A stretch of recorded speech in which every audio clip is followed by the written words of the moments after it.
ఎట్టి పరిస్థితుల్లో రాజా ఈ 60 మందిలో ఒకరిని పెండ్లి చేసుకోవాలా? Our film Akkadamai Ikkadabai is streaming now on ETV Win app. Download and subscribe to ETV Win app.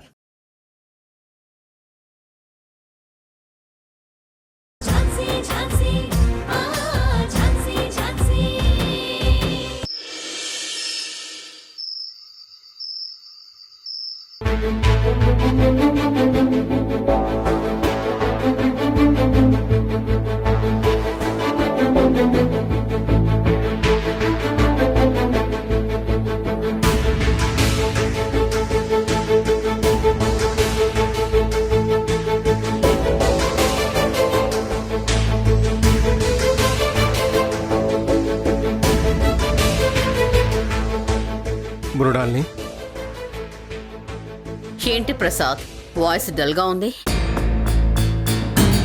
నీతో కొంచెం మాట్లాడాలి. చెప్పు. కేసు విషయం ఏమైంది మృణాల్ని? సైలెంట్గా ఉంటావేంటి? ఇప్పుడే కదా మొదలైంది. అప్పుడే ఏమైంది అంటే ఎలా చెప్పను? నెక్స్ట్ సెషన్ తర్వాత ఏంటనేది చెప్తాను. ఇంతకీ ఈ కేసులో నువ్వు గెలుస్తావా? ఖచ్చితంగా గెలుస్తాను. ఎలా?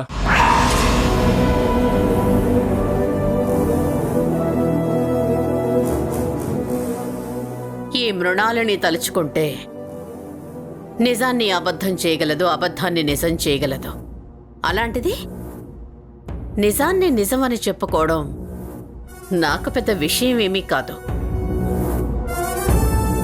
అయినా నా టాలెంట్ ఏంటో, నా ట్రాక్ రికార్డ్ ఏంటో తెలిసి కూడా నువ్వు నన్ను ఈ ప్రశ్న అడుగుతున్నావా? తెలుసు కాబట్టి అడుగుతున్నాను. ఎందుకంటే నువ్వు ఫేస్ చేయాల్సింది ఝాన్సీని.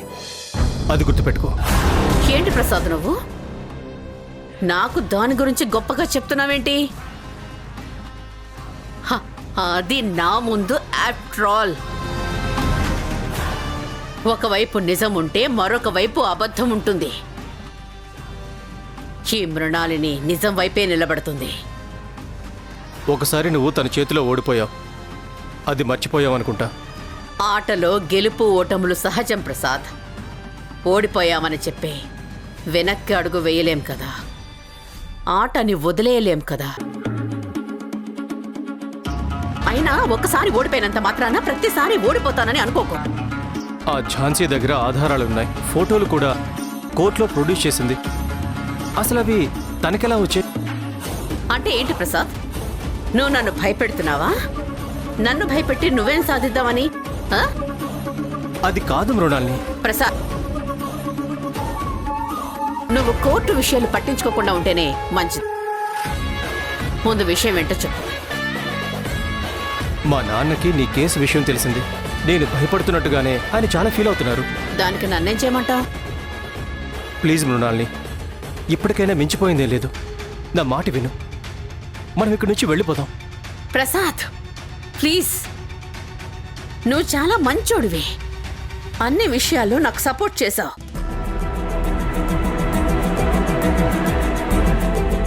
దయచేసి ఇప్పుడు కూడా నాకు సపోర్ట్ చేయడానికి ట్రై చేయి.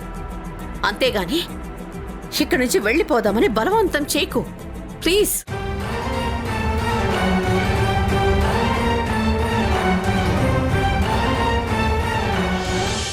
సరే, నువ్వు చెప్పావు కదా, టెన్షన్ పడకు, నేను చూసుకుంటాను. సరేనా? Okay, bye. బాబాయ్, నీకు ఒక ఇంపార్టెంట్ విషయం చెప్పాలి. ఏంట్రా అది? ఝాన్సీ గురించేనా? కాదు బాబాయ్, ఈ మధ్య నాకు అమ్మాయి పరిచయం అయింది. తన క్యారెక్టర్ చాలా విచిత్రంగా ఉంది. తన వింతలు చూస్తుంటే కోపం వస్తుంది, జాలేస్తుంది. బొత్తిగా అల్లరి పిల్లలా ఉంది బాబాయ్.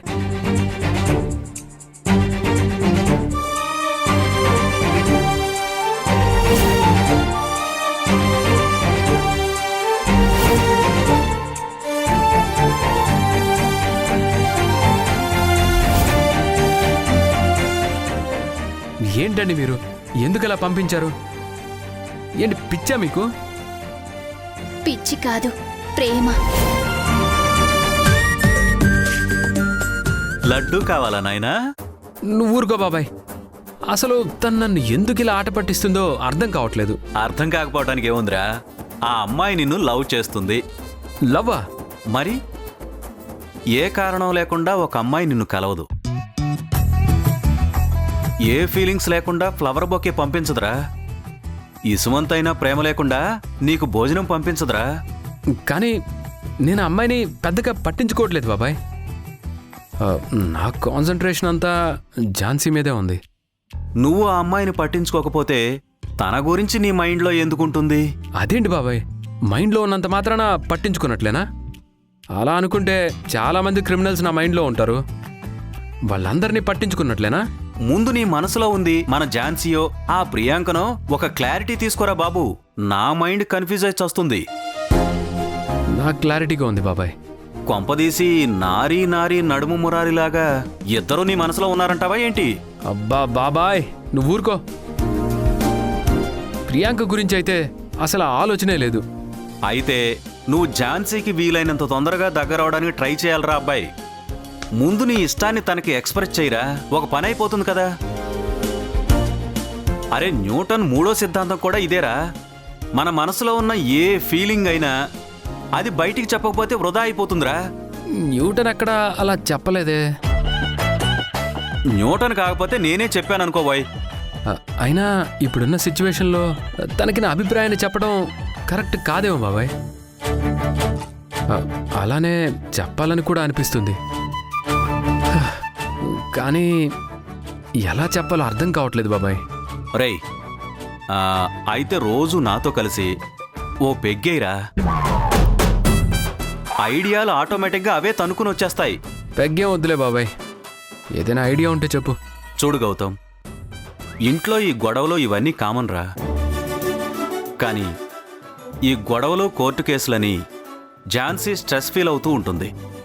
తనకి స్ట్రెస్ రిలీఫ్ అయ్యేలా ఓ పని చేయాలరా. ఏం చేయాలి బాబాయ్? అలా తనని ఓ ఐస్ క్రీమ్ పార్లర్కో క్యాండిల్ లైట్ డిన్నర్కో తీసుకెళ్ళి సిటీ మొత్తం ఒక రౌండ్ వేసుకుని రావాలరా.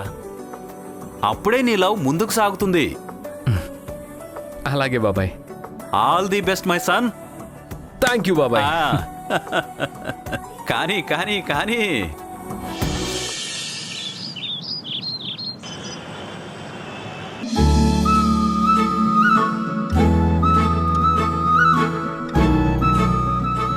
మేడం, చెప్పమ్మా ఝాన్సీ. మీరు నాకు ఒక చిన్న సాయం చేస్తారా? నువ్వు అడిగితే నేను కాదంటానా? ఏం చేయాలో చెప్పు. ఈరోజు సండే, పిల్లలు ఇంట్లోనే ఉంటారు. నేను పని మీద బయటికి వెళ్తున్నాను. నేను వచ్చేంత వరకు కొంచెం పిల్లల్ని మీరు జాగ్రత్తగా చూసుకుంటారా మేడం? సరేనమ్మా, చూసుకుంటాను. నువ్వు వెళ్ళిరా. Thanks madam. సండే కూడా రెస్ట్ తీసుకోకుండా నువ్వు ఏ పని మీద వెళ్తున్నావు? రాణికి పెళ్లి సంబంధం కుదిరింది. తొందరలోనే పెళ్లి పెట్టుకుంటాం. రాణికి పెళ్లి బట్టలు కొనడానికి షాపింగ్కి వెళ్తున్నాను. తనకి అమ్మా నాన్న లేరు కదా. తాతయ్య ఉన్నా తనకేమీ అంతగా తెలీదు. అన్నీ నేనే దగ్గరుండి చూసుకోవాలి. ఝాన్సీ, నిన్ను చూస్తుంటే చాలా ముచ్చటేస్తుంది. రాణికి అన్యాయం జరిగినప్పుడు అక్కగా తన కండగా నిలబడి న్యాయం జరిపించావు. ఇప్పుడు తల్లిలా తననో ఇంటిదాన్ని చేయాలని తపన పడుతున్నావు. నీ తోటి ఆడపిల్లకి పెళ్లి చేయాలని చూస్తున్నావు. మంచి ఆలోచన. అలాగే నువ్వు కూడా ఒక మంచి అబ్బాయిని చూసి పెళ్లి చేసుకుంటే బాగుంటుంది కదా.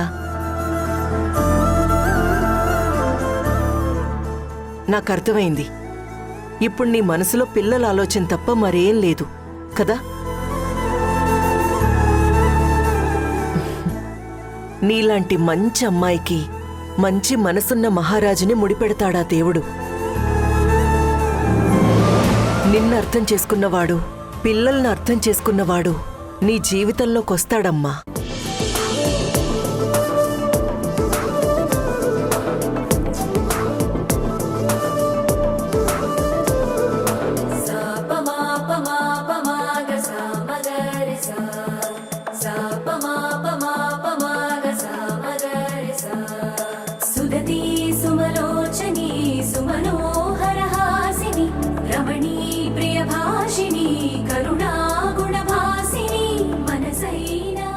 సరే, నువ్వు షాపింగ్కి వెళ్ళు. నేను పిల్లలకు కావాల్సినవన్నీ చూసుకుంటాను. నువ్వు జాగ్రత్త. సరే మేడం, థ్యాంక్ యూ.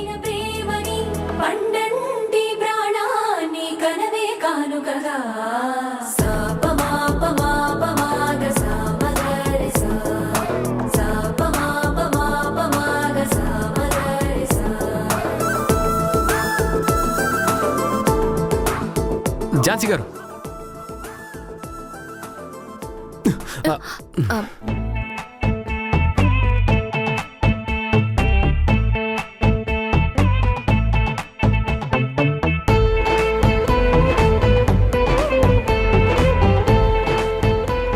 చెప్పండి. మీతో కొంచెం మాట్లాడాలి. మాట్లాడండి. ఇక్కడ కాదు, కొంచెం పక్కెళ్ళి మాట్లాడుకుందామా? అంటే అలా చూడకండి, భయం వేస్తుంది. ఆపండి మీ ఓవర్ యాక్షన్. మీరు నాకు భయపడతారా? అది నేను నమ్మాలా?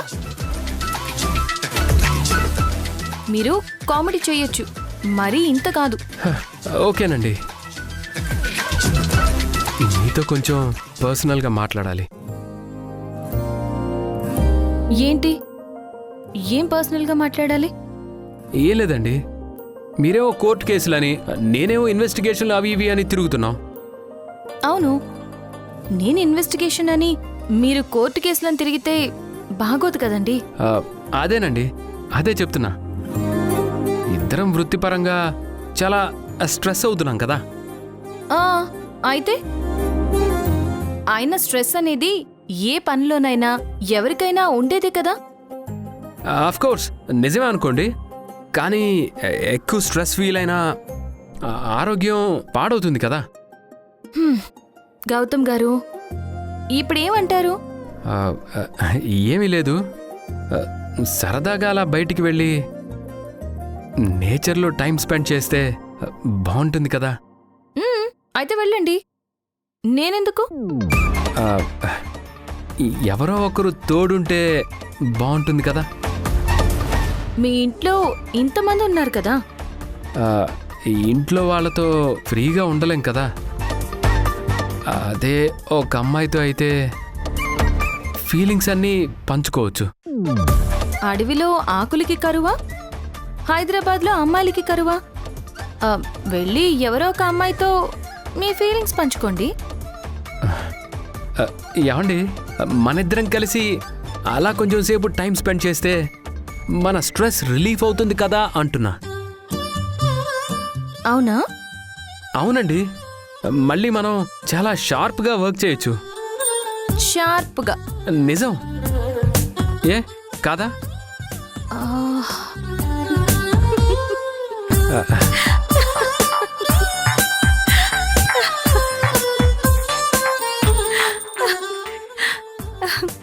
మేడం. ఏంటి సార్? ఒక హెల్ప్. నేను సిన్సియర్ పోలీస్ ఆఫీసర్ల కోసం నా ప్రాణాలైనా ఇస్తాను. అందులోనూ మీలాంటి వారి కోసం అయితే 4-5 సార్లు ఇస్తాను. నా డైలాగ్ నాకే రివర్స్లో చెప్పారా? సిచ్యువేషన్కి సింక్ అవుతుందని చెప్పాను. ఇంతకీ ఏం హెల్ప్? ఏదైనా కేసా? కేస్ కాదండి. మరి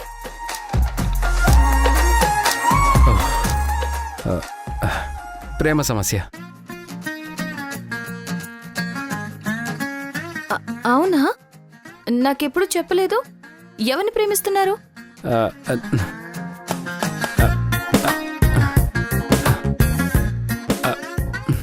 అది నా ప్రేమ కాదండి.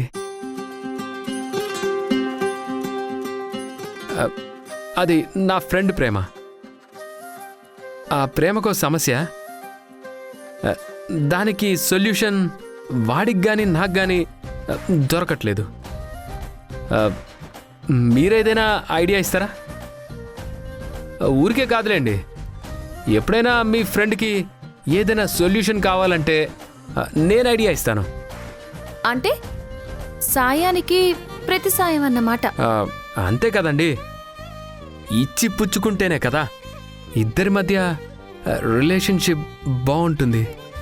అది మనసైనా మాటైనా. సరే, విషయం ఏంటో చెప్పండి. నా ఫ్రెండ్ ఒక అమ్మాయిని ఇష్టపడుతున్నాడు. తనే వాడి ప్రాణంలా ఫీల్ అవుతున్నాడు.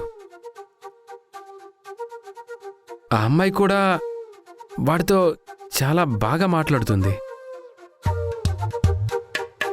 తన పర్సనల్ విషయాలు, ఫ్యామిలీ విషయాలు అన్నీ చెప్పుకుంటుంది. తన మనిషిలానే ఉంటుంది. తన అంటే ఐ మీన్ స్నేహితుల్లా, ప్రేమికుల్లా, భార్యాభర్తల్లా.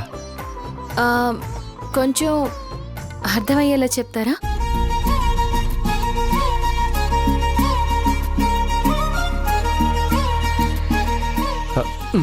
ఇలా రండి, అయ్యో గౌతమ్ గారు, కూర్చోండి.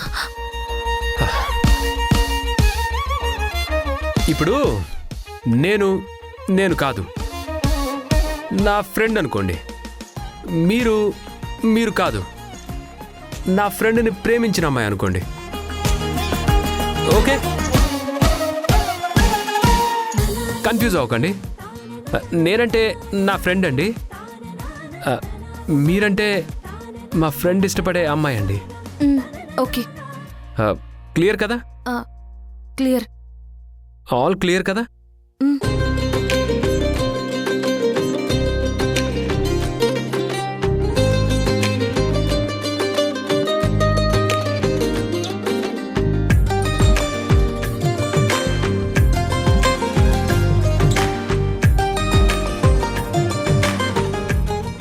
నాకు మీరంటే ప్రాణం అండి. మీరు లేకుండా ఉండలేనేమో అనిపిస్తుంది. కళ్ళు మూసినా మీ ఆలోచనే, కళ్ళు తెరిచినా మీ ఆలోచనే. కానీ మీ మీదున్న ఇష్టాన్ని ఎలా చెప్పాలో అర్థం కావట్లేదు. అంటే నా ఫ్రెండ్కి తను ఇష్టపడే అమ్మాయి మీదున్న ఇష్టాన్ని ఎలా చెప్పాలో అర్థం కావట్లేదు అంటున్నా. ఇదంతా నాకెందుకు చెప్తున్నారు? మీరు కూడా ఒక అమ్మాయే కదా. అయితే ఒక అమ్మాయి మనసు మరో అమ్మాయికే తెలుస్తుందంటారు. అమ్మాయిలకి ఏమిష్టమో, ఎలా చెప్తే నచ్చుతుందో మీరు చెప్తారు అని. చూడండి, నేను సైకాలజిస్ట్ని కాదు, లైఫ్ కోచ్ని అంతకన్నా కాదు. ఏదైనా కేసు గురించి అడగండి, ఇట్టే చెప్పేస్తాను. కానీ మీరు అడుగుతుంది ప్రేమ గురించి. ఈ విషయంలో నేను ఎలాంటి ఐడియాలు ఇవ్వలేను. ఎందుకంటే నాకు దాని గురించి తెలీదు కాబట్టి. ఝాన్సీ గారు, నాకు ఈ మధ్య ఒక పెద్ద డౌట్ స్టార్ట్ అయిందండి. ఏంటో అది? ప్రేమను ఒకలా, ఇష్టాన్ని ఒకలా ఎక్స్ప్రెస్ చేస్తారా? మీది కొంచెం కష్టమైన ప్రశ్నే గౌతమ్ గారు. ఎక్స్పీరియన్స్తో మాత్రమే సమాధానం తెలుస్తుంది. నేను వీటికి చాలా దూరంగా ఉంటాను. నాకేం తెలీదు. అయినా ఏంటి సార్, మీకు ఈ మధ్య చాలా డౌట్స్ వస్తున్నాయి. ఏంటి సంగతి? కొంపదీసి మీ మనసు ఎవరికైనా ఇచ్చారా ఏంటి?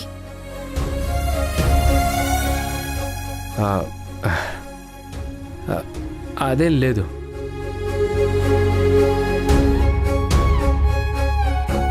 సరే,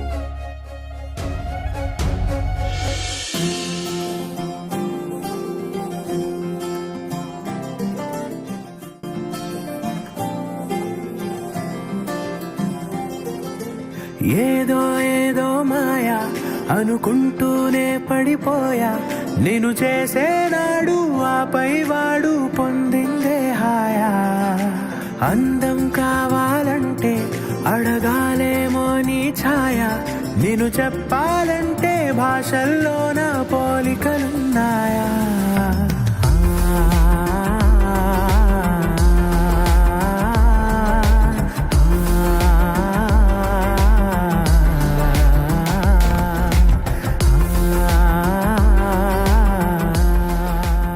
మీరేమీ అనుకోకపోతే అలా బయటికి వెళ్దామా? కొంచెం రిలాక్సింగ్గా ఉంటుంది.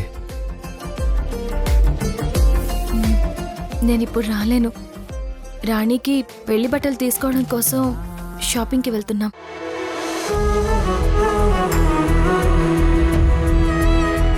ఐఎమ్ సో సారీ గౌతమ్ గారు. ఇట్స్ ఓకేనండి, ఇట్స్ ఓకే, పర్వాలేదు, నో ప్రాబ్లం. ఇంకొకసారి ఎప్పుడైనా వెళ్దాం. ఇంకా ఏదో ఒకటి మాట్లాడాలి. మీరు చెప్పండి. ఈ డ్రెస్లో చాలా అందంగా ఉన్నారు. Thank you.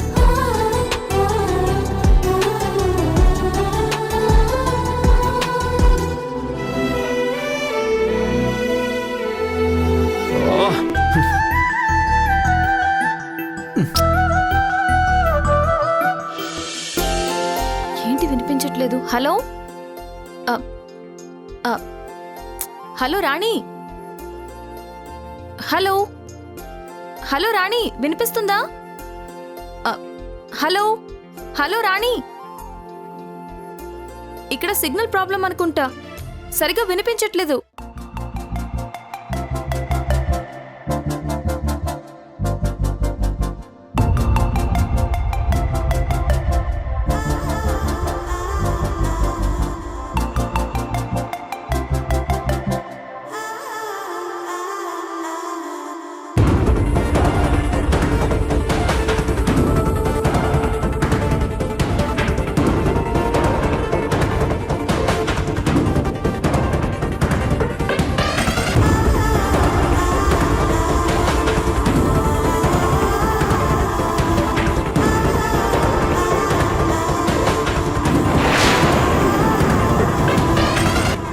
పెళ్ళికొడుకంటే నీకిష్టమే కదా?